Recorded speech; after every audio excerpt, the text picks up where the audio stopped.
کسان تھے، اور کسان ہم نے اپنے گاؤں میں دیکھا ہے کہ کسان حضرات اکثر بعد میں جب موسم آتا ہوگا تو پوری نمازیں، ورنہ اکثر ظہر کی نماز کھیتوں میں پڑھتے ہیں. انہوں نے باقاعدہ جگہ بنائی ہوتی، چھوٹا سا مصلی سا بنایا ہوتا ہے. وہیں ٹیوب ویل چلا تو ٹیوب ویل کا زمانہ ہے، پہلے تو وہ بیل وغیرہ ہوتے تھے تو اس سے رہٹ وغیرہ چلاتے تھے، پانی نکلتا تھا تو اس سے وہ وضو کرتے اور وہ کھانا گھر سے آ جاتا تھا، کھا لیتے. تو یہاں کے کسان بھی اسی طرح تھے کہ وہ صبح کو نکلتے اور دوپہر کی نماز کھیتوں میں پڑھتے، عصر کے وقت آتے. اب وہ چھوٹا جو پادری تھا عیسائیوں کا، اس نے اپنے بڑے پادری کو کہا، حضرت ہمارے ہاں بھی ایسے ہی ہے، آشیرواد لینے کے لیے چلے جاتے ہیں. تو کہا کہ حضرت میں آپ کو بتاؤں، میں نے یہاں اتنی محنت کی ہے، جتنے مسلمان ہیں سارے کافر ہو گئے، یعنی کہ عیسائی بنا دیے میں نے، اتنی میں نے محنت کی ہے. اس کو پیسوں کا چکر تھا کہ مجھے پیسے ملے. اس نے کہا ٹھیک ہے میں آؤں گا، سروے کروں گا. اتوار کا دن طے کیا، اتوار کا دن ہوگا اور میں آؤں گا، دیکھوں گا، سروے کروں گا، سارے مسلمان جو اس علاقے کے تھے کافر ہو گئے تو میں آپ کو انعام دوں گا. اب یہ پادری اٹھا اور مسجد کے امام کے پاس آئے.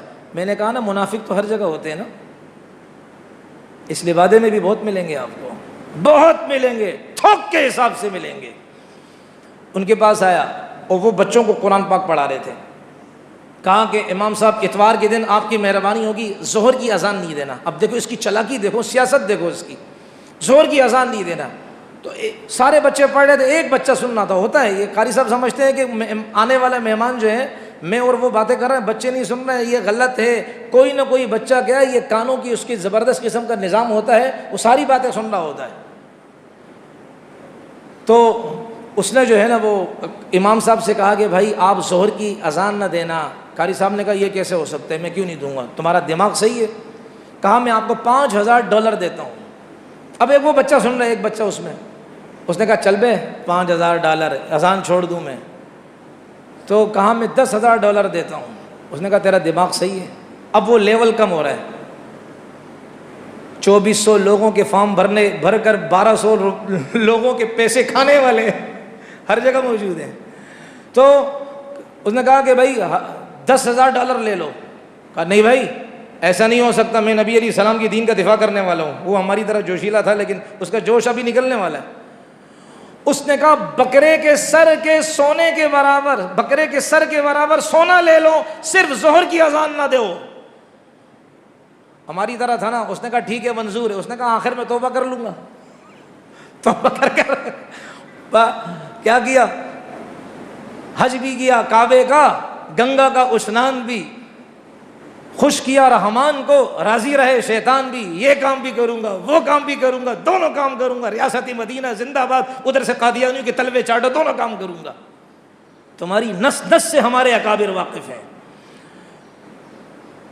بھٹو کو سلام ہے، دستخط تو اس نے کیے تھے نا. ہمارے علماء نے لوگوں کو لگایا ہے نا کہ تم محافظ بنو، آؤ نا آگے، ہم تمہیں بتاتے ہیں. ملایا نا سب کو. حضرت مولانا یوسف لدھانی شہید رحمۃ اللہ علیہ کے آپ کے مسائل ان کا حل کی کتاب کے اندر لکھا ہوا ہے. ہمیں اللہ سے امید ہے اللہ اس بندے کے اس کام کی وجہ سے بخشش کریں گے.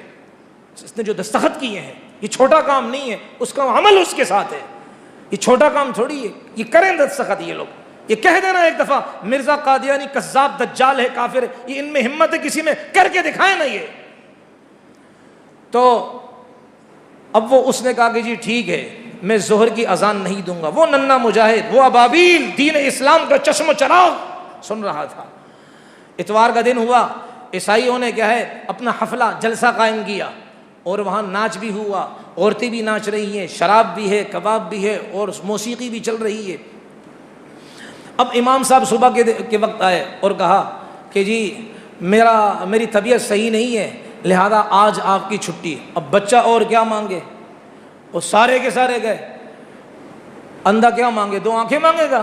بچے اچھلتے اچھلتے چھٹی گئے. ایک بچہ چھپ گیا کونے کھدرے میں اور امام صاحب نے تو کنڈیاں لگا دی، سمجھے کہ کوئی نہیں، اندر بچہ چھپا ہوا تھا. اللہ نے اس کو تیار کر رہا تھا نا، وہ چھپا ہوا تھا. اب یہ ان کی مجلس شروع ہے، کسان گاؤں میں ہیں، وہاں کھیتوں میں ہیں. اس نے فل اسپیکر کھول دیا اور اللہ اکبر اللہ اکبر، ارے ہمت کر کے دیکھیں، اللہ کی بڑائی کو بیان کر کے دیکھیں، اللہ آپ کے قدموں میں دنیا لے کر آئیں گے۔ بچے نے کہا اللہ اکبر اللہ اکبر، وہ جو گانے کی مجلس چل رہی تھی سب پر سناٹا چھا گیا، جیسے کہ بجلی گر گئی ہو۔ بڑے پادری نے چھوٹے کو کہا ابے تو کہہ رہا تھا سارے مسلمانوں کو میں نے عیسائی بنا دیا، یہ اذان کہاں سے آئی ہے؟ اذان تو وہیں ہوگی جہاں مسلمان رہے گا۔ کہا بھائی میں نے اس گاؤں کا کہا تھا، یہ دوسرے گاؤں سے اذان ہو رہی ہے، ہمارے گاؤں کی نہیں ہے، میں نے اپنے گاؤں کا کہا تھا، اب ساری دنیا کی کا غم میں نے تھوڑی لیا ہو۔ چلو بھائی، پھر ناچ گوچ شروع، پھر اذان۔ یہ میں سال میں جب چل رہا تھا نا تو ہمارے ساتھ عرب تھے، تو بھائی میرا سال لگا ہوا ہے، ہمارے ساتھ عرب تھے ہمارے ساتھ عرب تھے، ان عربوں نے یہ واقعہ سنایا۔ تو اب وہ پھر بچے نے اذان دی، اس نے کہا یہ، اور وہ اذان کے احترام میں خاموش رہے۔ ہمارے ہاں تو کہتے ہیں یار یہ اقصی مسجد کا مؤذن ابھی تک اذان ختم کیوں نہیں کر رہا، اپنا اتنا اچھا ایپیسوڈ ہو رہا ہے، وہ ملفوظات جھاڑ رہی ہیں، وہ تو چلی جائے گی۔ آپ لوگ تو ایسے نہیں کہتے ہو نا، ایسے نہیں اجتماعی بد دعا شروع کر دو خدا آپ کو جنت میں لنگڑا کرے۔ تو اس لیے اب وہ 2 دفعہ اذان ہو گئی، وہ خاموش۔ جب اذان ہوئی پھر کہا یہ کیا ہے؟ انہوں نے کہا بھائی یہ دوسرے علاقے سے، ہماری مسجد سے نہیں ہے۔ وہ جو کسان تھے نا ان کو تو آواز آ رہی تھی، گاؤں میں تو آواز بہت تیزی سے جاتی ہے، وہاں بلڈنگیں تو ہوتی نہیں ہیں۔ انہوں نے کہا یہ امام صاحب کی خبر لیتے ہیں، یہ مسجد میں بعض لوگ ہوتے ہی ایسے ہیں، چھوٹی سی غلطی امام، او بھائی یہ اپنی مسجد کی نہیں کہہ رہا ہوں میں، عام بات کر رہا ہوں، آپ الٹا سیدھا نہیں لینا۔ یہ خصوصاً گاؤں دیہاتوں میں ہوتے، میں وہاں گیا ہوں، یہ وہاں بہت زیادہ ہوتا ہے، چھوڑیں گے نہیں امام صاحب کو، یہ کیوں انہوں نے ایسا کام کیا ہے؟ ان کو پتہ نہیں تھا نا۔ اب 5 دفعہ اذان دی، اب چھوٹا سا بچہ تھا، اس کی سانسیں پھول گئیں۔ ہمارا تگڑا آدمی 1 دفعہ اذان کہے وہ اس کو دوبارہ ریٹرن میں دوسری اذان دو تو میں پوچھتا ہوں اس سے۔ 5 دفعہ اذان دی، اندر حرارت تھی روحانی، 5 دفعہ اذان دی، تھک گیا بیچارہ۔ اب اس پادری، بڑے پادری نے چھوٹے پادری سے کہا خدعتنی، تم نے مجھے دھوکے میں رکھا اور کہا کہ یہاں ایک مسجد ہے، یہاں ایک مسجد نہیں، یہاں 5 مسجدیں ہیں، اس لیے کہ 5 جگہوں سے اذان کی آوازیں آئی ہیں، اس کا مطلب یہاں 5 مسجدیں ہیں۔ ارے یہاں تو 5 مسجدیں موجود ہیں، اور تم نے کہا میں نے مسلمانوں کو کافر بنا دیا، تم نے جھوٹ بولا، کوئی انعام نہیں۔ اب وہ آئے نمازی عصر کے وقت امام صاحب کے کان مروڑنے کے لیے، انہوں نے کہا امام صاحب کیا ہے آپ اس طرح اسپیکر کھول لیتے ہو بچوں کو؟ اور ان کا اعتراض صحیح تھا، لیکن ان کو اندر کی بات پتہ نہیں تھی۔ تو امام صاحب نے ان کے ساتھ مناظرہ نہیں کیا، کہا ادھر آؤ بچہ، جیسے میں نے اس کو کھڑا کیا، کہا ادھر آؤ۔ آیا، کہا یہ بچہ مجھ سے بہتر ہے۔ دیکھو اصل بات یہی ہے کہ سچ کو انسان سچ کہے، سچ کو جھوٹ نہ کہے، جھوٹ کو سچ نہ کہے، غلطی ہے اعتراف کرے۔ تو اس نے، امام صاحب نے کہا یہ بچہ مجھ سے بہتر ہے، میں نے نبی کے دین کو سونے کے بدلے میں بیچا، اس بچے نے محمد پاک کی دین کا دفاع کیا، یہ بچہ مجھ سے بہتر ہے۔ اور فرمایا کہ وہی بچہ وہاں حافظ بنا، وہی بچہ وہاں عالم بنا۔ اس وقت کی بات عرض کر رہا ہوں، کہا کہ اسی مسجد کے اندر امام بھی آج وہی بچہ ہے اور وہاں دین کی خدمت کر رہا ہے۔ اللہ محتاج ہے؟ نہ اللہ حاجی کا محتاج ہے، نہ اللہ نمازی کا محتاج ہے، نہ اللہ امام کا محتاج ہے، نہ اللہ مفتی کا محتاج ہے۔ حاجی یہ کام کرے گا گستاخوں کا ساتھ دے گا، مولوی اگر گستاخوں کا ساتھ دے گا اللہ پٹک کر رکھے گا، اللہ ذلیل کر کے رکھے گا۔ ایک نشانی تو ہم نے خود دیکھی اپنی آنکھوں سے۔ اس لیے میرے محترم عزیزو، معاذ ابن جبل نبی علیہ الصلوۃ والسلام سے عرض کر رہے ہیں اللہ کے رسول خدا کی قسم میں بھی آپ سے بہت محبت کیا کرتا ہوں۔ صحابہ کرام میں بعض صحابہ ایسے ہوتے تھے، اور وہ جب صبح ہوتی تو وہ کہتے کہ ہم اس وقت تک آنکھیں نہیں کھولیں گے جب تک کہ ہماری آنکھوں کے سامنے محمد پاک کا چہرہ نہ ہو، اور وہ ان کو پکڑ کر لے جایا جاتا، نبی علیہ السلام کے گھر کے حجرے مبارک کے پاس بٹھایا جاتا، اور جب ان سے کہا جاتا کہ اللہ کے رسول آ گئے، پھر اپنی آنکھوں کو کھولتے اور نبی کے مکھڑے اور نبی کے مبارک چہرے کو دیکھتے۔ نبی تو نبی ہے بھائی، کیا سیرت بیان کرے۔ مشہور واقعہ آپ نے سنا ہوگا، نبی علیہ الصلوۃ والسلام کے پسینے سے خوشبو آتی تھی، پکی بات ہے۔ ایک صحابی آئی، آپ علیہ السلام کے پسینے مبارک کو لیا، رسول اللہ نے فرمایا کیا کرو گی؟ کہا میری بیٹی کی شادی ہے، ہم غریب ہیں، ہمارے پاس خوشبو وغیرہ نہیں، میں بہت مختصر عرض کر رہا ہوں، ہمارے پاس خوشبو نہیں ہے، آپ کے پسینے سے خوشبو بہت زیادہ زبردست آتی ہے، ہم آپ سے یہ لے رہے ہیں، اپنی بچی کو جہیز میں دیں گے۔ قربان میری بہنا، تیرے جہیز میں پسینہ آیا تو محمد عربی علیہ السلام کا، ہم اپنی بچیوں کو جہیز میں ٹی ویاں دیتے ہیں۔ وہ نبی علیہ الصلوۃ والسلام کا مبارک پسینہ خوشبو والا، ساری دنیا کی خوشبو ایک طرف، پاک محمد کا پسینہ کے قطرہ ایک طرف، وہ پسینہ نبی علیہ السلام کا ساری خوشبوؤں پر غالب، تم اس پسینے مبارک کے دشمنوں کا ساتھ دیتے ہو ظالموں۔ تو اس خاتون نے کہا ہم یہ اپنی بچی کو دیں گے، نبی علیہ السلام نے فرمایا لے جاؤ، اس نے اپنی بچی کو دیا۔ علامہ زرقانی رحمۃ اللہ علیہ جو بخاری کے شارح ہیں وہ فرماتے ہیں اس بچی کی شادی ہوئی، اپنے ساتھ وہ نبی علیہ السلام کا پاک پسینہ لے کر گئی، استعمال کرتی تھی، کہا اس کے استعمال کی برکت یہ تھی اس کی 3 نسلوں کے پسینوں سے خوشبو آتی تھی۔ تم ان بدبودار لوگوں کا ساتھ دے کر، اختلاف ہزار ہوں ایک دوسرے کے، لیکن نبی کی دشمن سے کبھی بھی اتحاد نہیں کرنا، اگر کریں گے تو نبی علیہ الصلوۃ والسلام کا ہاتھ ہوگا، ہمارا گریبان ہوگا۔ تو یہ 73 کا آئین لپیٹا جا رہا تھا، یہ تو دعا کریں بھائی ہمارے علماء کو، اور انہوں نے لوگوں کو متوجہ کیا کہ بھائی اصل کام یہ۔ اب مولانا اللہ وسایا صاحب بنوری ٹاؤن میں دھاڑے مار مار کر رو رہے تھے، جن کو دین کے مٹنے کا غم ہوتا ہے، دین کی فکر ہوتی، وہ ایسے دھاڑے مارتے ہیں۔ اللہ تبارک و تعالی ہم سب کو صحابہ کی محبت نصیب فرمائے، اللہ ہمیں ابو عبیدہ والی محبت نصیب فرمائے۔ وہ ایک عبداللہ ابن ابی تھا نا، منافقوں کا سردار، اس نے کہا تھا نا کہ ہم مدینے میں جائیں گے، لنخرجن الاعز منها الاذل، ہم ضرور اس مدینے میں جو عزت والے ہیں ہم اس عزت والے ذلت والوں کو نکالیں گے۔ عزت والا اپنے کو کہا، ذلت والا نبی علیہ السلام اور صحابہ کو کہا۔ اس کا بیٹا مدینہ پاک کے دروازے کے پاس کھڑا ہو گیا اور اپنے باپ سے کہا ابا جب تک آپ یہ نہیں کہو گے ذلیل میں ہوں، عزت والا محمد ہے، خدا کی قسم میں مدینے کے اندر داخلہ نہیں دوں گا، آپ کو داخل نہیں ہونے دوں گا۔ اس نے اتنا مجبور کیا، عبداللہ ابن ابی کہنے لگا آخر میں مجبور ہو کر ذلیل میں ہوں، پاک محمد عزت والا ہے۔ اللہ نے دکھا دیا، عزت والے کا ساتھ دیں گے اللہ عزت دیں گے، ذلت والوں کا ساتھ دیں گے اللہ یہاں یا آخرت میں اللہ ذلیل کریں گے۔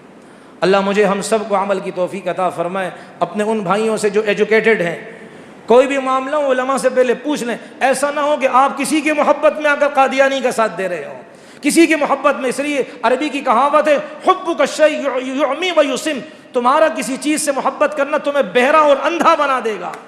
ہمارے کتنے ساتھی ہیں بیچارے ایسی گالیاں دے رہے ہیں، ننگی گالیاں مفتی محمود صاحب رحمۃ اللہ علیہ کو، غلیظ گالیاں۔ ارے انہوں نے 73 کا آئین بنایا، اگر نہ بناتے آج پتہ نہیں کیا ہوتا۔ اور یہی تو ہے مغربی جمہوریت اور پاکستانی جمہوریت میں فرق، وہاں کی جمہوریت مذہب کے پابند نہیں، پاکستان کی جمہوریت مذہب کی پابند ہے۔ اس لیے یہاں شروع میں لکھا ہوا ہے یہاں کا جو لا اور قانون ہوگا وہ قرآن و حدیث کا ماتحتی ہو کہ ماتحتی کے اندر ہوگا، اس کا ماتحت ہوگا، اس کی پیروی میں سب کچھ کام کیا جائے گا۔ اس لیے یہاں کی جمہوریت اور وہاں کی جمہوریت میں یہ بنیادی فرق ہے، اور یہ اللہ نے ہمارے اکابروں کو دور کی نگاہ دی ہے۔ اللہ مجھے ہم سب کو عمل کی توفیق عطا فرمائے۔ واقعہ ایک تنگ کر رہا ہے لیکن آپ حضرات کو بھی دیکھ رہا ہوں، آپ اللہ تبارک و تعالی ہمیں عمل کرنے کی توفیق عطا فرمائے۔ ارے اگر کسی انسان نے چاہے وہ نمازیں نہ پڑھتا ہو، روزے نہ رکھتا ہو، لیکن اگر نبی کی ختم نبوت کا دفاع کیا، خدا کی قسم اس کے وارے نیارے ہو جائیں گے۔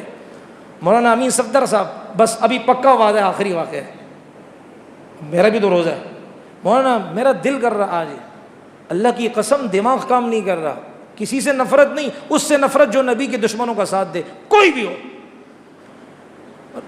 مولانا امین صفدر صاحب رحمۃ اللہ علیہ ایک دفعہ جلسے کے لیے گئے، لوگوں نے کہا حضرت نہ آئے، حضرت نے فرمایا پہلے چٹھے لکھتے تھے کہ آؤ، اب کہہ رہے ہیں یہاں کہ بدماش پارٹی ہے وہ جلسہ کرنے نہیں دے گی، تو حضرت نے فرمایا یہاں کو کوئی گنڈا منڈا ہے، ڈاکو شاکو ہے علاقے کا، کہاں ہے؟ کہاں؟ وہاں، کل لے جاؤ مجھے اس کے ڈیرے پہ۔ یہ پکا ریکارڈ پر یہ واقعہ ہے، ڈیرے پر لے گئے، اس ڈاکو نے دیکھا مولوی صاحب آ گئے، خیر ہے مولوی صاحب تم یا؟ کہا آج تم سے ایک کام لینا ہے، کرو گے تو تمہارے وارے نہارے ہیں، میں اپنے لیے نہیں آیا۔ کہا حکم کریں۔ کہا نبی علیہ السلام کے ختم نبوت کی چوکیداری کرنی ہے، بیان میں کروں گا، تم لاٹھی لے کر کھڑے ہو جانا، اس لیے کہ یہاں قادیانی ہے، قادیانیوں نے ہمارے مسلمان بھائیوں کو ڈرایا دھمکایا ہے کہ تم یہاں نبی علیہ السلام کی سیرت کا جلسہ نہیں کرو گے، اس لیے میں یہاں آیا ہوں، تم صرف لاٹھی لے کر کھڑے ہو جانا اور میں نبی کی سیرت بیان کروں گا، یہ کام کر لو۔ اس نے کہا حضرت قربان محمد پر لاکھ گناہگار صحیح، ڈکیت صحیح، گناہگار حرام خور صحیح، لیکن نبی کا نام لیا ہے، اتنے عرصے اوروں کی چوکیداری کی ہے، مال کی چوکیداری کی ہے، آج نبی کی حرمت کی پہرے داری کی بات آئی ہے، خدا کی قسم کروں گا۔ آیا حضرت نے 2 گھنٹے کا پتہ نہیں کتنے گھنٹے کا بیان کیا. یہ کھڑا رہا قادیانی, دیکھے یہ تو وہی ڈکیت ہے, نورا میرے خیال سے اس کا نام ہے, نورا ڈکیت. لوگ چلے جاتے, حضرت فرماتے میں بیان کر کے چلا گیا. اس لیے کہتے کسی کے چہرے کو نہ دیکھو کہ یہ جو ہے نا سنت کے خلاف چہرہ ہے, اس کو حقارت سے نہیں دیکھو, پتہ نہیں کب اللہ تعالیٰ اس کے بارے نہارے کر دے, اللہ اس کو وقت کا ولی بنا دے. لیکن جو کھلم کھلا نبی کے دشمنوں کا ساتھ دے, اس کے بارے میں کھل کر بولنا عین ایمان ہے, اور چھپانا یہ منافقت کی نشانی ہے. تو وہ نورا ڈاکو تھا اس کا نام. حضرت فرماتے میں بیان کر کے چلا گیا. کچھ عرصے بعد میرے گھر پر کسی نے دستک دی, دروازہ کھولا, اتنی بڑی داڑھی, سر پر پگڑی, اتنی بڑی داڑھی, پانچے اس کے اوپر. کہا حضرت پہچانا؟ کہا نہیں پہچانا. اس کی آنکھوں سے آنسو نکل آئے. کہا میں وہ نورا ڈاکو ہوں. ایک دن محمد پاک علیہ الصلوۃ والسلام کی ختم نبوت کی حرمت کی چوکیداری کی, خدا کی قسم اس کے بعد سے اللہ کے نبی مجھے خواب میں اپنا دیدار کرواتے ہیں. یہ کم ہے بھائی؟ کتنے پیسے لیں گے, کتنی منسٹریاں لیں گے, کتنی وزارتیں لیں گے؟ یہ وزارتیں اس وقت تک ہے جب تک ہماری جسم کے اندر روح کا ساتھ ہے. آنکھیں بند, منسٹری ختم. دوست جو کل ہمارے ساتھ بیٹھتے تھے ہماری قبر تک کو دیکھنے نہیں آئیں گے, ہماری قبر پر مٹی پھینکیں گے, سونا نہیں پھینکیں گے. وہاں پھر محمدی سکہ چلے گا, من نبیوں کا, تمہارا نبی کون ہے, وہ محمدی سکہ چلے گا. تو اس نے کہا اس ایک رات کی جو میں نے پہرے داری کی ہے, خدا کی قسم اللہ کے نبی علیہ السلام کا دیدار مجھے ہوا. جس آپ تو میرے محسن ہیں, آپ کی برکت سے جس محمد کو دیکھنے کے لیے ہماری آنکھیں ترستی تھی, آپ کی برکت سے اللہ نے نبی علیہ السلام کا دیدار کروا دیا. تو یہ اہل حق علماء, یہ ہمارے اکابر, یہ ہم ان کے مقروض ہیں. ہم مانیں یا نہ مانیں, ہم ان کے مقروض ہیں. اللہ تعالیٰ مجھے, آپ کو, ہم سب کو حق بات سننے کی, حوصلہ رکھنے کی, انسانیت کو حق بات بیان کرنے کی اللہ توفیق عطا فرمائے.